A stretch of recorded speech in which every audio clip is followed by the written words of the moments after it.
I'm Tim. I'm Annessa, and as long as you don't change that channel, you are going to stick with us and find out how to eat your way to health. So today is all about the party foods. Too often we go to parties and the food is great while you're there, but later you start thinking, why did I eat that much? Or it continues to give in places you don't want it to give. It's the gift that's always giving. Yes, exactly. Right, so today we've got some inexpensive and healthy party food recipes that you could use for any party, any time of the year. We're going to be making a citrus snack mix. We're going to make the yummiest cheese ball in the world. You're going to see it today, so stick with us. We're also going to make chili chicken salad, then cheese cups for it to go in, and then we've got a homemade hot cocoa that you can make hot or frozen.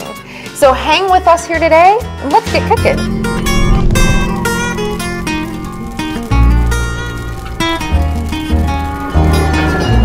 So the first recipe we're going to make I call citrus snack mix. And I know snack mixes in the store are pretty expensive and you don't get very much, and it's a food that a lot of times we serve at parties, so you're going to learn today how to make your own at home. It's really easy and doesn't have to be complicated at all. So instead of, Tim, I'm going to have you do your little egg white trick where you use the shell? Yeah, I use the shell. Yeah, I separate with the shell, exactly. So I'm going to have you do 2 egg whites, and we're doubling this recipe today because we have got a lot of hungry firefighters to feed. So we're going to double the recipe. So 2 egg whites, and we're going to use egg whites instead of using oil. If you look on the ingredients list of a lot of your snack mixes, you're going to see oil as one of the main ingredients. So we're not going to add any extra fat because we're going to get good fat in some of the nuts that we're going to use. And we've discussed before, no difference in our white-shelled eggs compared to brown-shelled. That just happens to be the kind that we're at the store. There's nothing more healthy about a brown-shelled egg. They just look healthier, kind of like wheat bread. Yeah, so just 2 egg whites, and then I'll have you start to whisk that. And so what you want to do for ours, this is going to kind of be a sweet snack mix. So go ahead and whisk that, and then he's going to add in some cinnamon and some cloves. And while he does that, I'm going to add the zest of an orange and the zest of a lemon. And the great thing is, these are really inexpensive flavorings. So when you zest it, just take a little grater, and what you want to do is make sure you don't get down to the white part. You just want to get the orange part. Yes, 2 teaspoons of that, since we're doing double. Yep. And a half that teaspoon smells of good. cloves. Doesn't it smell good? It's awesome. Yeah, that smells, the orange and the cinnamon just... Yeah, really come up and smack me right in the face. That smells incredible. Yeah. Speaking of parties, you know, you think about having parties at your house and you want your home to smell good and all that other stuff. A tip that I like to give out a lot of times is to take cinnamon and put it on a baking sheet and just put it in the oven at 200 or 250, and you let your home smell good. And we've talked about the cinnamon, and I do that now all the time, especially, you know, like last minute. It's been a rainy day and my dog ran inside, and so now you've got the wet dog smell, and somebody called and said, hey, they're coming over. We'll be here in like 5 minutes. I'll grab the cinnamon. I really do, and I'll be like, dump it in, I shove it in the oven, I crank it up, and I tell you, it never fails. Zest of a lemon, zest of an orange, and then, let's see, I'll have you whisk that, and then I'm going to add about, since we're doubling, a ½ cup of some kind of sweetener. Now, we all know about Splenda. There's several different sweeteners out there, and even if if sugar was all you had at home, making your own thing at home, you can control the level of sugar. It's not going to be the first ingredient. It's not high fructose corn syrup. It's a lot better to make this kind of stuff at home. But I just want to make you all aware of several other sweeteners out there, because one of my new favorites is stevia, and it comes in many different forms now. Stevia is a natural sweetener, and we can talk more about that later, but just know that it's available, and so is one that I particularly love that's new called Ideal, and this company is actually in Indiana, funny enough, and it is another stevia-based sweetener, so a little bit more natural. Something else you could do is agave nectar. And agave nectar is the nectar of the agave plant, imagine that, but it's been shown, it kind of looks like the consistency of honey, but it doesn't taste like honey, it's just sweet, naturally sweet, but it's been shown not to raise blood sugar levels in the way that sugar does. Okay. So that's our little I know with the stevia too, they push, it has fiber in it, which I don't know that it's a whole lot of fiber, but that's kind of like when but when the Splenda started doing Splenda with fiber, I think it was because the stevia is natural, and it has a wars it has past couple years. Exactly. There's fiber in Pop-Tarts, for crying out loud. Yeah. There's fiber in everything. So okay, now so now that we've got our seasoning base, and I'm gonna have you we're gonna add 2 different kinds of cereals. Now you can choose whatever one you want. One of my favorites is shredded wheat and bran, because it is super duper high in fiber And when it's in something like this, you guys, nobody knows. They love it. How many? And, well, I just noticed the first thing that pumped out of me was the small ingredient list. Can we talk about the... There's like, what, 2 ingredients in that? Whole grain, wheat bran. And that's it. Yep, and that's awesome. It. So that's, the small. And there's 8 grams of fiber in a serving of that, which is awesome. So go ahead and pour some of that in, Tim, and while you do that, I'm going to get some of the nuts ready that we're going to use. How much do you want And here? let's see, about, can you eyeball 2 cups? Yeah. No? Okay. Okay, and while he's doing that, when I do my snack mixes, I like to use 3 different kinds of nuts, and you could just get your own can, whatever you like best is fine. I like to use the most nutritious ones, which include walnuts, almonds, and then if I can get them, a lot of times I like to use pistachios, but today we're going to use pumpkin seeds. So whatever's available, just whatever you've got in the cupboard, even if it's just peanuts, that's fine. And I am going to chop up the almonds a little bit because it does help stretch the buck if you don't serve them whole. You can kind of make it serve more people if you chop them up a little bit. And then I'm going to have you use about another cup of the cashew cereal. All right. You could use regular just wheat checks or rice checks or corn checks for that. Just make sure and get I really kind of like this cashew lean. It's, is that your favorite? It really is. It's high in protein too, which is nice. Yes. 13 grams for a cereal is quite a bit, so. Oh yeah, and try and look for a cereal that has at least 3 grams of fiber is a really good idea. A little of this too. You're sneaking some on the job. Okay. And like I said, no oil in this, but you get lots of healthy fats. And that was where the egg whites came in to hold it all together? Yes, egg whites instead of using oil, and then healthy fats from nuts, and then... And that just, doesn't it smell good? I wish you guys, yes, it smells, it really does, like, not putting on, it smells awesome. Okay, let's add a little bit more of the shredded wheat and bran, and then we'll call it a day and put it on a baking sheet. All right. And this also, this snack mix, I've served it to several kids, and they just love it. Eat it up. Awesome. Okay, and then I'm going to have you grab the baking sheet over there for us. And let's give a flat baking sheet because we want this to get nice and toasty and crispy. So we don't want to pile it up, you want it in a single layer. Actually, would you spray that for me?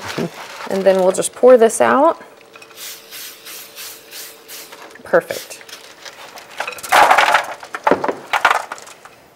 All right, let's get all, try and scrape it out and get all the...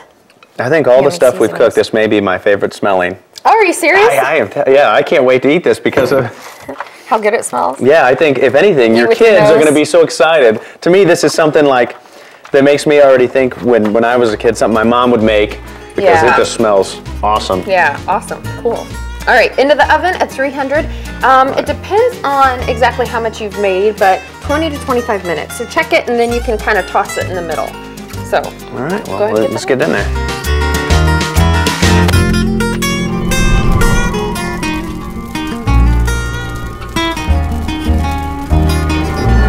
Okay, so our next recipe is called the yummiest cheese ball in the world. I know it sounds like a funny title, but I'm not a big cheese ball fan. Like, I never have been. But when I made this recipe, I was like, this is awesome. And it starts with 2 blocks of cream cheese, but we're using a special kind of cream cheese called Neufchâtel, and it is, I don't even know if I'm saying that right. Well, I'm not going to attempt to say it. I'm just gonna, if I'm talking about it, I'll write it down and take it out to show people. I like this cream cheese because this is what I want. Can you use this? I'm not going to be able to say it. Put it in the bowl. But it's yeah. You know how to say it. You can go ahead and say it. Yeah. All right. So, anyways, this one's naturally a third less fat, but it's the exact same thing. It tastes just as good. It's just as creamy. So we are going to use 2 of those, 2 blocks of cream cheese, and then if you want to make a cheese ball healthier, put in it things that are going to be lean, like different kinds of lean meat. And I like to use lean deli ham, or you could use deli turkey or even chicken or whatever. And then green onions. And you know what? There's only 4 ingredients to this cheese ball. Okay. And if it's around holiday time, this is my favorite way to remember how to make this cheese ball because it kind of goes to the tune of 12 Days of Christmas. There's 4 slices ham, 3 green onions, 2 blocks of cream cheese, and a packet of Hidden Valley Ranch. That's it. That's it. So once you stop singing, you can make the recipe and it'll be really simple. All right, so you'll get that in there, and then we'll add a packet of Hidden Valley Ranch, like we mentioned. And then I am cutting up the lean deli ham. So you can use whatever kind. Okay, so as I'm cutting this, you saw that I just cut ham here. And now I'm doing green onions, but they're both going in the same dish and the ham was already cooked. So in that case, you can use the same cutting board. You don't need to switch out. But if it was anything raw, yeah, unless you don't want some ground beef or something, you know, yeah, some raw ground beef, you don't want to. Yes, or raw chicken. Oof, yeah. Unless you don't like your guests and you want to get rid of. No, I'm just kidding. You would never want to do that. But speaking of, it is a good tip to remember when we're thinking about any kind of parties, or tailgating or game day or holiday. It's always a good idea to keep in mind the food that's sitting out. Don't let it sit out all day. Get it back in the fridge, especially if it's going to be over 2 hours. All right, well that looks really good and colorful, and you could add even more ham. Like we said, stay away from pastrami, salami. Those are typically meats that are higher in fat, especially saturated fat, because those little white parts are where the saturated fat is. So I'm going to go ahead and, Tim, just kind of keep combining that so we get, especially the seasoning, is all equally incorporated. And while you do that, I'm going to show just how to cut a few veggies, which are really simple and some of the most inexpensive ones. Okay, so celery, I washed off my celery. Make sure wash your veggies good. Rinse them, not with soap, just with water. Not like you do your hands. Okay, so we're just going to cut off the end, cut off the white part. So instead of taking all these little celery ribs off individually, I'm just going to cut down. That's as easy as it is. And so we'll add this to our veggie tray. We want this to be really colorful and look delicious. And you notice that I even left what's called the fronds on. These are really tasty. If you want to get rid of them, you could, you know, take them off and cut them up and use them in a soup. Is a good idea. So I'll have to remember that. Yes. Because no, I normally get rid of that. Okay, so then broccoli, I just like to hold it vertically, and then I take the knife and just kind of slice down. And so that way they just come off in florets. And when I think it's, you know, so many times we stay away from cutting items because we end up making, if you're like me, I used to make a big disaster until I was in cooking school, and the first thing we learned was how to cut an onion. And at the time I was like, who needs to know how to cut an onion? Now it is the #1 skill that I use in the kitchen all the time is cutting an onion, because it's in everything and I can do it quickly and easily and not make a mess. It drops me, yeah, they really get to me, so. Okay. Yeah, for crying, man. That's a tough one. I know for unless you want to wear goggles or something dorky like that. No, but I'll just suffer through. You'll suffer through it, okay. Here I've got an English cucumber. First, cut it into workable parts. Don't try and demolish this cucumber. Okay, so cut it in half lengthwise. I'm going to show 2 different ways to kind of cut a cucumber. So I call these half rounds. So what you can do is just place them together and just cut them in big chunks. So that's one way. Really easy. And then the other way is to cut a little flat part on your cucumber so he has legs to stand on. And then you're just going to cut down and make slices so people can use these as chips. But that way it's not rolling all over you and you're kind of at risk for cutting your fingers. Little cucumber scoop there. Yeah, cucumber scoop. Okay, so we'll get these on there. How's that cheese ball coming? It looks good. It looks like a cheese ball. It's taking shape. Taking shape, okay. Yeah, I'll let you get that into shape, and I'm going to show how to cut one more thing. Got all these delicious veggies. Okay, we'll move that out of the way. And the last thing we want to do is a zucchini or a yellow squash.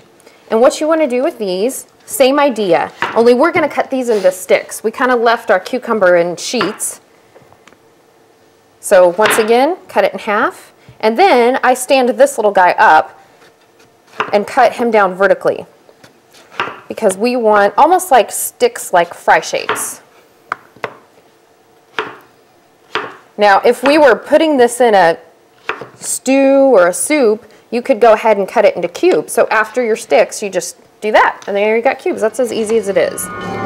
Okay, so the last thing you want to do, we have all of our zucchini and squash sticks right there, is chop up some nuts, whether it be pecans or walnuts. I like to do a mix of both.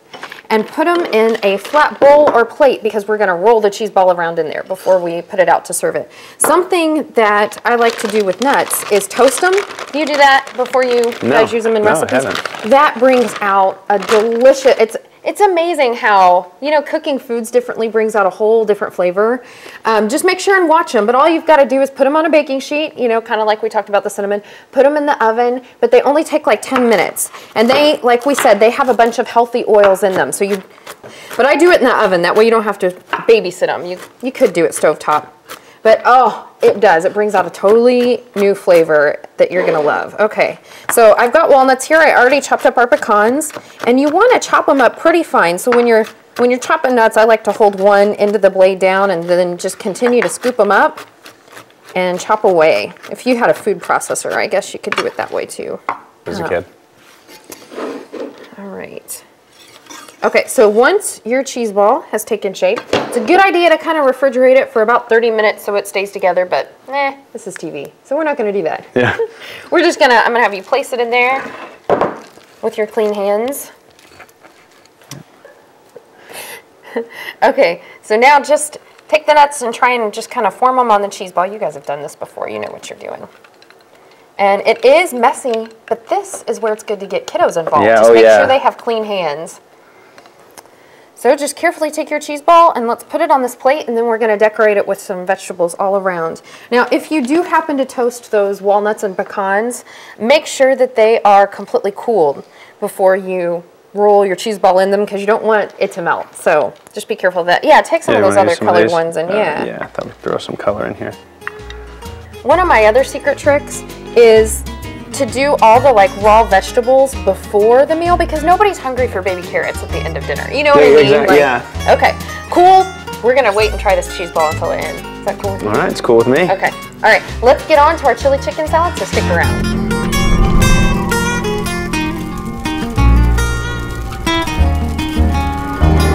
So now is our chili chicken salad, and we're going to show you 3 easy ways that you can kind of package this for when you make appetizers for your company, or even lunch or dinner. This is a really easy and fun recipe.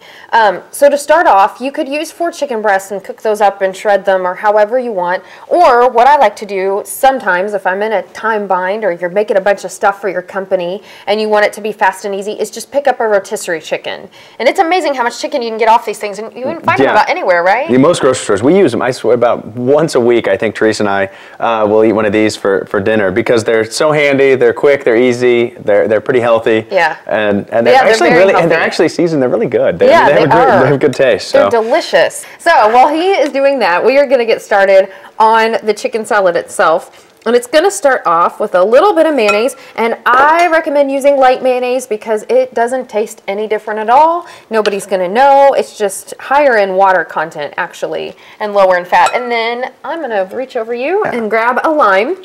So this is probably a chicken salad that you've never tasted before, and it has got all the flavors of chili, like the kind of hot chili that you would eat at home. But I love this recipe because you could, it's so hearty and warm flavored, you could serve it in the fall or winter, but then again, it's chicken salad and it's cold, so it is just as good in the summer for whatever you want to use it for. So what we want to do is take a lime, and you're going to need the juice of 1 lime, and squeeze it into the mayonnaise, so it's going to kind of thin it out. This is a good, I call all citrus when you put it in a recipe, it's our cheerleader. It just kind of brightens things up and makes them fresher. And then we want a teaspoon of chili powder. Almost everybody has this around in their kitchen. Mine always goes really fast. And I love this because it's hot or spicy without really adding any heat. If you wanted heat, you could add some cayenne, like a pinch of cayenne would be really good to add to it. And then a ½ teaspoon of cumin. And cumin and chili powder work really well off each other. I use cumin in my chili for sure. There's that, you know, if people haven't used it, and if you smell the cumin, it's the smell of chili. Like when you think chili, it has that kind of, Tex-Mex kind of smell. Mm-hmm. Okay, so we're going to add 3 tablespoons of green onions. So this would actually be good to make on the same day that you're making the cheese ball, because you're using up the same ingredients. That's kind of a money-saving tip that I like to use. Okay, so about 3 tablespoons of chopped green onions. And I love green onions because they give an onion flavor without being that really strong, you know. You wouldn't put raw onions in a salad like this. Or I don't know, maybe you would, but. Okay, and then we're gonna add a couple of ribs of celery. And like we said, think sheet sticks cubes. So I just cut that into more workable parts and then cut it down pretty thin. I know there's a lot of celery haters out there, but I have never had anybody complain about this chicken salad. When you hide celery in, people have no idea. And you know what? They really like celery. They just don't know it because it's in almost every, it's the base for almost every soup. Okay, so get this all stirred in. And then the next thing we want to add is about a cup of beans. Because you think of chili, it's based around beans, isn't it? So I like to add the dark kidney beans. So just take a can and rinse them off and then toss them in and mix them around. And then I'm going to add a little bit of cheese, of our 2% shredded cheese. Got the chicken done here, Awesome. And I saved our wishbone. You found a wishbone. Yes, and I saved the wishbone. Now, in our house, my mom always saved it, and we'd split it. But something kind of funny, my grandmother, it kind of stemmed from her and our Italian family. Your Italian grandma? Yeah, my grandma Vera, yes, my Italian grandma Vera. She would save the first wishbone from the turkey, the first turkey you cook in your house, and she would save it, and then she'd, like, you decorate it, and you save it in your kitchen, and as to, like, you know, superstition, ward off the evil eye. I know. Yes, and it's supposed to just be bring good luck to your house and happy meals. And you leave it there forever? Yeah, and then when she moved, the first turkey she'd cook in the new house, then she would have that wishbone also. So she'd have, and so you'd save them. But and you know, so you'd look at all your wishbones and go, there was that house. Yes, exactly. Yeah, and so it was a, you know, it was a really neat family growing up. And my grandmother was your, I mean, really stereotypical Italian grandmother. When you'd go over, my friends called her their Indiana grandmother because theirs lived out of town, and you couldn't go there without leaving with a grocery sack of food. And I mean, that was even from her, stemmed from her mother. I mean, her mother was so well liked. My great grandmother, the stories kind of go that she would actually make sandwiches on the days that the trash man would come and run them out sandwiches for the day. That's so sweet. Yeah, I mean, it was so bad. I'm going to start doing that. They'll probably look at me like I'm really strange. But it was so bad that she actually, my family owned an Italian restaurant, and she was walking home from the restaurant, I believe, and was mugged. And now, granted, she felt terrible for the people that mugged her because obviously they were in a terrible way that they needed to do that. But everybody else was so furious, even like garbage men, the people went out looking for these guys, whoever did it. To beat them up. Yeah, they were going to find them. Yes, even the garbage men, because they liked her so much. But I don't think they ever did find them. Tim, that's hilarious. Yes, but well, I got to take a break. You need to write a book of stories from Grandma. Yeah, Grandma Vera. We have a lot of stuff, but we got to pull the wishbone. Okay, so which one wins? The one that gets the wish? The larger side wins the wish. Okay, and you can't say it. Wait, I have to make a wish. Okay. All right. Now I can't say it; it won't come true. So. Oh, do you want to tape it back together and piece it and hang it? Oh no, that's just your first turkey. That's just the first turkey in your first time in your house. Yes. Yeah. Oh yes. Okay, beautiful. So one of the ways that you can serve this chili chicken salad is with something called a Parmesan cheese cup. Have you ever seen these? No. Okay, you're gonna love these because they're so easy. Just one ingredient. What you're gonna do, and would you get that baking sheet for me right there? Yeah. Take Parmesan cheese, and you can get the kind in a can. We all have that sitting in our fridge. You can get the kind that's pre-shredded, but once again, remember, you're gonna pay a little bit more if it's pre-shredded, or you could get a block of good old Parmesan and shred it yourself. So shred it up, and then what you want to do is take a baking sheet, and I like to use this. As you can see, mine has really, really been worn and used over and over, but this is a silicone baking mat. Do you have one of these, Tim? I don't. These are awesome. But I do have a lot of this aluminum foil. Okay, you have that. And pans. Check on that. I have check on the aluminum foil, but no, I don't have any of these silicone pans. But we do. I've used them here now quite a bit. Yes, you and I have used them all the time. Well, I'll get you one for Christmas. Okay, so anyways, what you want to do is take about a tablespoon or two of your cheese, and then you just put it in a circle. And if you don't have one of these silicone baking mats, you don't have to spray your pan or anything. Just put the cheese on there. Okay, so put it in a circle like that, kind of like in a 2-inch diameter. So you can make one over there, and we'll just kind of continue to make these. And then what we're going to do is put them in the oven for just a few minutes, like just a couple minutes. And it is going to get bubbly. And then when you take it out, you could either let it dry flat, and it makes a crispy cracker, or I'm going to show you a little secret. If you drape it over something, it forms into a cup, and they are the coolest little party snack because you can put things in them. Okay, so we'll put these into the oven at about 350 just for a couple minutes. So you watch them, and when they start bubbling on the inside and get kind of toasty, you want to pull them out, and then we're going to show you what to do. So I'll let Tim go ahead and do that. Alrighty. And one of the great things about this recipe, you guys, is that it's high in protein and low in carb and no refined carb. And remember everything that protein does for you. It helps preserve that lean muscle mass, which, do you know much about that? You know what? I think I need to go tell them about muscle. So you hang here. I'll be right back. You come with me. So let's talk a little bit about muscle. Now look at this with me. Here's 5 pounds of muscle versus 5 pounds of fat. Notice how the muscle is rich, deep red. That means it's got a good blood supply, which means it's always burning energy, consuming calories, and needing nutrients. Take a look at fat. It just kind of sits there hanging out, pulling us down. That's because it doesn't have a good blood supply. It's only got a few red spots right here. So like we said, it just pulls us down. Now, remember some of the things that muscle does for you. Muscle is where the life is at, and it also helps burn fat. You can be at an appropriate body weight and still have a higher body fat percentage than you need. So something you might want to consider for your health, for your bone strength, and for your metabolism is to start lifting weights. Lifting weights will help put more lean body mass on your body no matter what your age. Now, we were just talking about protein and its role in our body. One of the things that protein does is it helps preserve the lean body mass. Protein will only help build muscle if you're lifting weights. It doesn't do it magically on its own just by eating protein. You've got to get in the gym or sit at home. Tim's got some great fitness tips to help you lift weights and build that lean body mass even at home. So keep that in mind, because if you eat excess protein over the calorie need of what you need for your intake for the day, it gets stored. And when it gets stored as fat. So put that protein to use and build muscle. Now you can find protein in many other foods aside from meats. There's fish, there's eggs, there's beans, legumes, nuts, dairy. There's lots of different things. Yogurt, all of those are protein foods, some of which we're making today. So just keep this in mind. Build more of this, and let's get rid of this, and let's get back in the kitchen with Tim.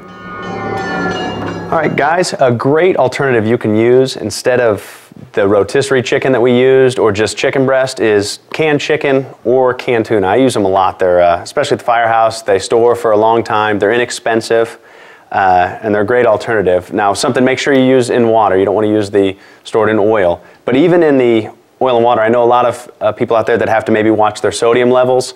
Those sodium levels from can to can, store brand to store brand, or either way you go, they can really vary. We were looking earlier at just some of the different brands, and they varied on how much sodium they have. So if you're somebody that needs to watch your sodium, you need to make sure, because this can be stored for so much longer, they're going to have some sodium in them. The same with the tuna. You need to make sure, but both are a great, easy product to use, and it'll work just the same as our rotisserie chicken. So just remember, we can use either of these canned tuna, either canned tuna or the canned chicken. So. Cool. All right.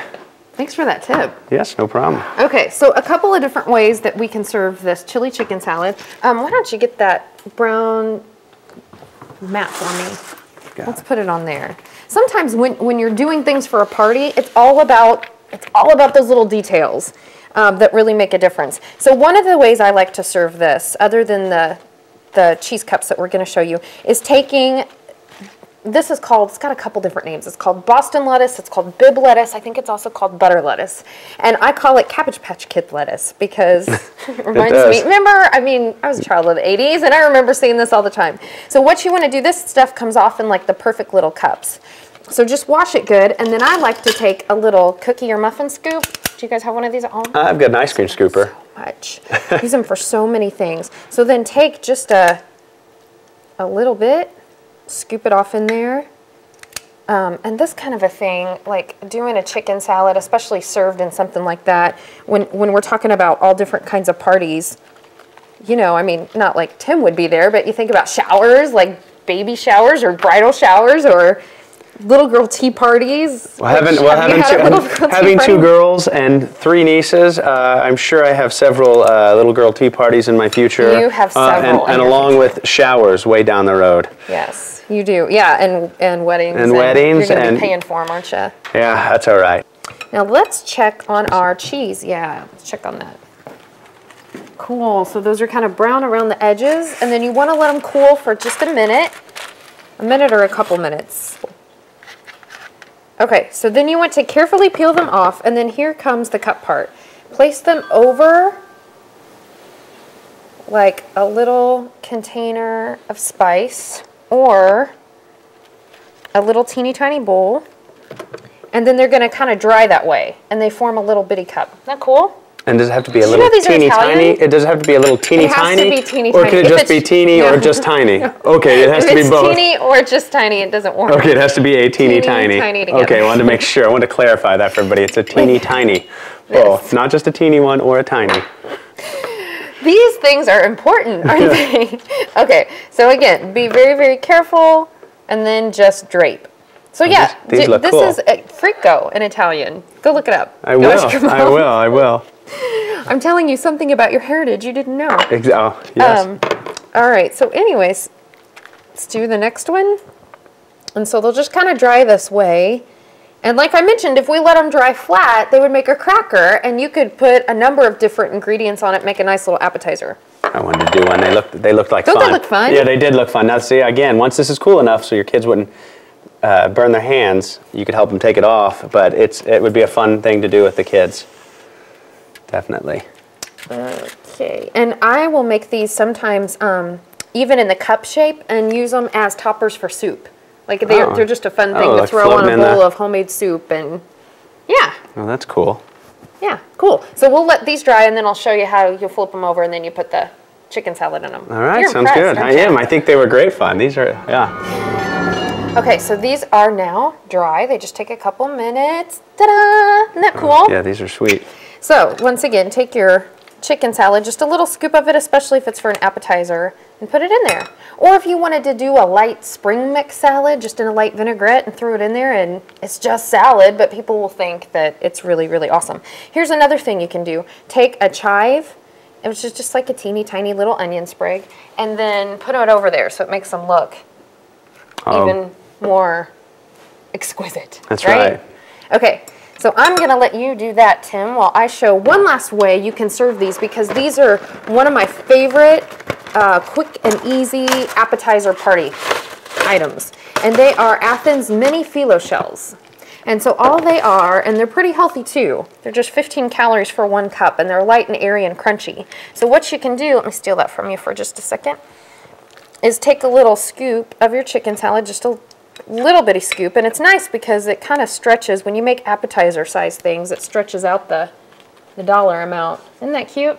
Then you can put a little snip of your chive on top of that too. If you do that, yeah, I'll get the chive here. And you could put anything in these little phyllo shells. These, I remember when I was a kid, there was one family that would stop by like suddenly, and they'd always be hungry. And one time, it's probably our family was like that too. One time this family was on their way over, and my mom was like, "Oh, we don't have anything ready or anything to go." So she had us kids, she lined us up and took these little, she had a box of these in the fridge, and we just took yogurt, like flavored yogurt. It was like lime yogurt, and scooped them in there. And the family was like, "These are the best things we've ever had." And all it was yogurt. So really simple way. Sometimes if you just make things look pretty, people are fascinated. I was thinking you take that fat-free Cool Whip and maybe a little bit of unsweetened cocoa and mix them up and then put them in there like a little pie. Oh yeah. All right, on to our last recipe, and then we get to try all this magnificent party food. Awesome.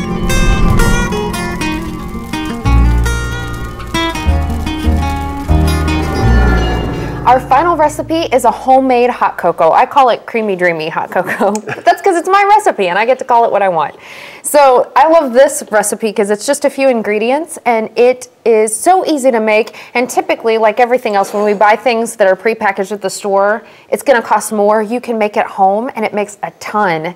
And it's really inexpensive. And once you've tried this, you guys, you'll never want the store brand hot cocoa anymore. So it starts off with 4 cups of non-fat dry milk. Now, I know a lot of us have seen this before, some of us haven't. This really appealing box is what you're gonna purchase. And it's funny, it doesn't look so, the marketing isn't so great on the non-fat dry milk, but it is fat-free, it's condensed, So it's fat-free, but lots of protein. If you're lactose intolerant, of course, you wouldn't want to use it because there will still be lactose in here. My grandmother, my dad's mom, used to use... Oh, not the Italian grandma? No, this was my Irish side. She used to use the dry milk for biscuits and gravy, and she made awesome biscuits and gravy. And there's a brand that's Pet Milk. That's a dry milk. It had pet milk, but it was a brand of dry milk. You know what? I think I have heard Well, of my that. sister was over. She was getting a little older. Like my grandmother was getting a little older, and my sister loved her biscuits and gravy. But she saw the cartons of pet milk and thought my grandmother had accidentally used. It was like this is a true story. and- Used milk for a dog or a cat, and you know, like pet milk. And so Carrie was like, "I'm just not hungry, Grandma. Didn't have any." And we left. She was like, "Grandma used pet milk," and my parents laughed and said, "Carrie, that's a brand, not a." So pet milk would do for this recipe. Yes, It's still around. yes. If it's still around, pet milk is a yes. That's hilarious. So that's what I think when I think of dry milk. Okay. So then we want a cup of just non-dairy coffee creamer. So all of this is dry, so you can keep it around. It stays in the cupboard for a long time. And then, you know what? I'm going to have you do this. 2/3 of a cup, so 2 of those, of just cocoa powder. So this is unsweetened dry cocoa powder. So yeah, 2/3 of a cup of that. And then 1.5 cups of some kind of sweetener. Like we talked about before, this time I am using Ideal, which is a sweetener based on stevia. And like I said, these people are local, so I kind of like using this product, and I love it. It tastes great. It actually tastes really good, and you can't tell the difference. And I like doing the a bit more natural way of using stevia, but you can do whatever you would like to. I'm going to grab that lid, sorry. There you go. Didn't want to reach around you. And then a full package, this is kind of the secret, of sugar-free, fat-free chocolate fudge instant pudding mix. It's going to make it taste thick and rich and really creamy and good. Okay, so what I'm going to have you do, Tim, is take this whisk and whisk it together. And then the important step in this hot cocoa recipe, and really the only real step other than combining all the ingredients, is to sift it. Okay, you can do that a couple different ways. You can use the, Yeah. You can use a sifter like this. A lot of us still have these around. And so sift through all the ingredients with this, or you can just use kind of a colander-like sifter. So hand sifter or colander sifter. And I'm gonna make Tim do that since he's right here beside me. And I'm kind of excited to use this one. I don't have one of those at home, so it kind of looks like fun. So, it is fun. this one looks like fun, so. All right, so here, let me show you what I like to do. Because this is a lot. You could make a half recipe of this really easy. But just kind of load everything in there and then sift through it. Now the cool thing about this, we think hot cocoa, we often think fall or winter. However, you can make a frozen hot cocoa. So this recipe is going to be just as good for the summer. Okay, so go ahead and sift through that, and then we'll get the rest of this. So I just sift it back in? Yep. Oh, this one is fun. So one of the purpose of sifting it is not just to combine the ingredients themselves, but when you add it to things like to hot milk or hot water, it's gonna mix up really easily, much more easily. So you can do a couple things. First of all, I like to, with this, you wanna put it in a plastic container and it will keep in your pantry for a long, long time. But you can also put it in clear bags and give it as gifts. This is a perfect gift for whatever the occasion is. And what I like to do is when I have company that comes to stay, I will put a package of this on their bed because, isn't that cool? Aren't I cool? Yeah. I'm a good host. No, I'm just kidding. You come in and turn the bed down, put a mint before that? I put a mint on there. No, I don't do that. But, okay, the reason why I do is because when I go over to other people's house, you know how sometimes if you arrive late and if they don't offer you food, you're like, has this ever happened to you? I will go and search their kitchen in the middle of the night at like 1 a.m. to find something to eat. So anyway, so this just kind of lets people know they can help themselves and make it or take it with them. So that's something fun to do. Or we just heated up some milk and we can add some hot cocoa mix to that. And then we can also make a frozen hot cocoa, so I'm going to let you do that. But one of the things I like to do with this, especially if it's around holiday time, is make a peppermint hot cocoa. Oh, that's and so all you need to do for that, instead of sticking a candy cane, which, you know, would be added sugar and more calories, into our beautiful, healthy hot cocoa, just take a little bit of mint or peppermint extract. Now, all you need is a teeny, weeny, itsy bitsy, and it has to have those words before it, drop. I mean, one time I put too much in here, and I can smell that's very strong. I mean, just that little container. Did I get any? It will open up the nasal passageways. So if you're sick, this is another good tip. Okay, let's just do 1 drop. There we go. That was easy, huh? Yeah. Or you could do almond. Have you ever put almond extract or coconut extract? I mean, there's all different kinds of cocos you could make, and they're so good. I'm gonna use a little bit more. So for your frozen hot cocoa, let's use milk and then ice and then some of our cocoa mix, and that's all. All right, sounds good.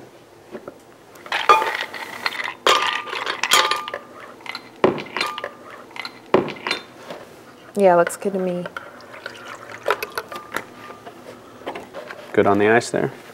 Yeah, that's a lot, but hey, go ahead and pour it in. Yeah.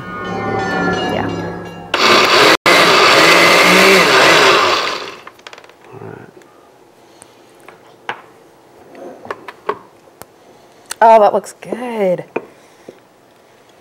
Make it kind of frozen and icy, and you could even put a scoop of protein powder in that. I and could. Make a protein shake. I could. All right, so look at all the stuff we've made. We've got citrus snack mix that we use the high fiber cereal, and we didn't use any oil. We used egg whites instead, and it tastes delicious, and it's going to smell awesome. And then we made the most delicious, yummiest cheese ball in the world. That is, have you tried this yet? Yeah, I had a little It's bit. really, really good. And we made it lower fat by adding lean ham or turkey and green onions and the packet of Hidden Valley Ranch. And then we also made chili chicken salad in those Parmesan cheese cups. So remember, you can put anything in those cups. Those are especially good for showers or the little girl tea parties or those kind of things. I think this was a lot of fun too. I think kids are going to really like making these shells. I had a lot of fun. I got a kick out of them, so I think the kids are going to like them. And these drinks are great. I think the milkshake, the cold version, is great for kids, especially if you're looking for an alternative to ice cream. Using the ice and making it like a milkshake, they're not going to know the difference, especially if this is what you start doing. This is what they're going to know. They're not going to know the difference. They're not going to feel the difference from having a big chocolate milkshake made with a ton of ice cream compared to this, which is going to be a lot healthier alternative. Right, and high in calcium. So, or, you know, take that cocoa mix, and if you're having a party, set it out and let people help themselves. That way it kind of keeps them busy, and then you can be doing your thing in the kitchen or conversing with them or whatever. So lots. And hand it out, you know, you said little tea parties, handing these out as the little gift party favors after your little princess party or your tea party. I mean, any kind of a... Or a guy part. I mean, that could be a little boy party too. You could. I mean, this could definitely go in there. Well, you just put a little... Toy Story? You could put a little... Buzz Lightyear on it? I was going to say you could put a little couple, like, gummy candies of Army soldiers in there, and it looks like they're ready to go, so... Well, guys, thanks so much for joining us, and remember to check out My Fitness Tips on our website and Annessa's Science Tips. It's been a great time. Thanks a lot. See you again.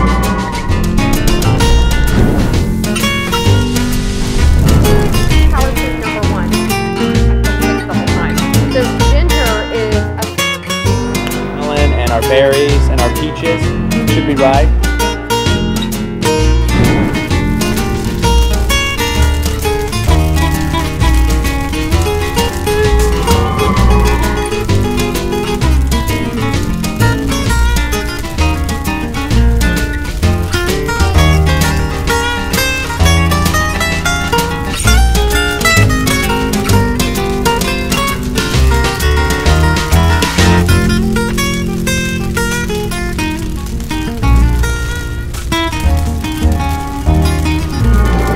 Guys, we've talked about some different exercises. Another great one we can use is a pull-up. And a pull-up you can use a freestanding pull-up bar like this. You can just buy some. They have some great, for very inexpensive ones that hang in your door.